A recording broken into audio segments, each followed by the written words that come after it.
Will Kimmel. I'm 26 years old. I've been driving race cars since I was 10 years old. My grandpa started in 1949. My dad and my uncle raced. Even my mom has raced.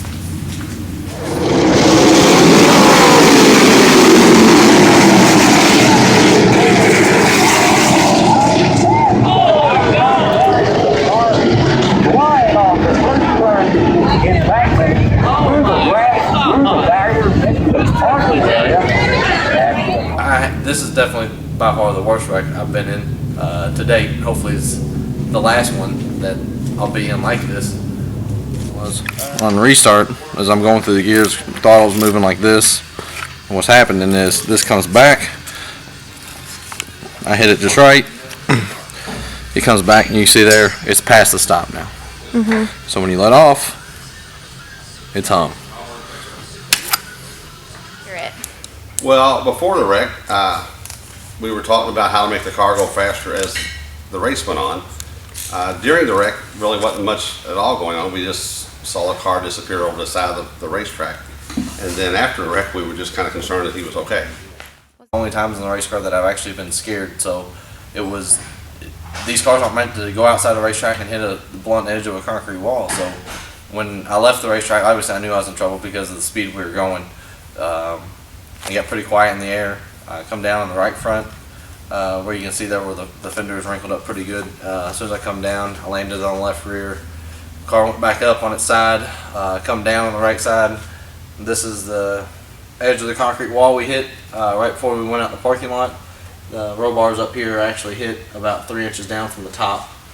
So we were at a pretty good angle with the left side being in the air and the right side being down, hitting the edge of the barrier. Spun the car around, ended up going backwards out in the parking lot and catching the tail end of a pickup truck. Moved it about 3 foot and we stopped.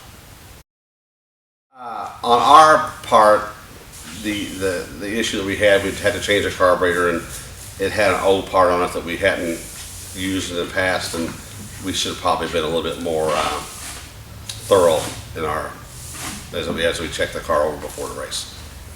Two things. First off was the seat. It's a Randy LaJoy seat. They're custom built, fitted to your body. They're all aluminum tubing, aluminum metal all around you. The seat has padding inside of it, and like I said, it's custom fit to my body.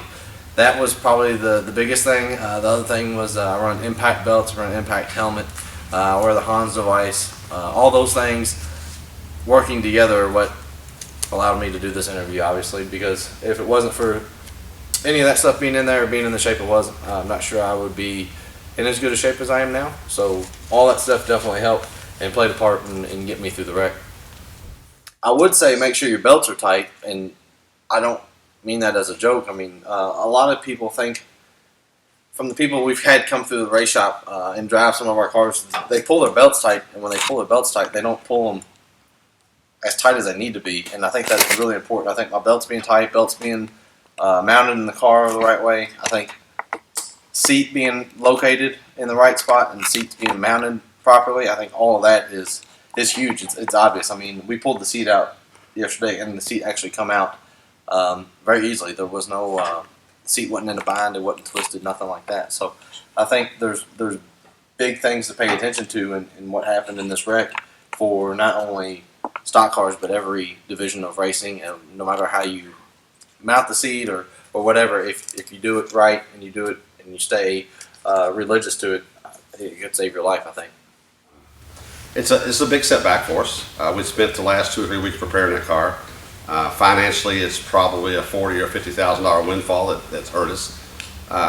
So we'll kind of gather ourselves and get ready to go again, and you'll see us at Salem.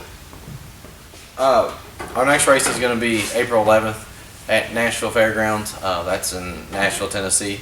As of right now, we're not going to race. This was the car we were going to take there.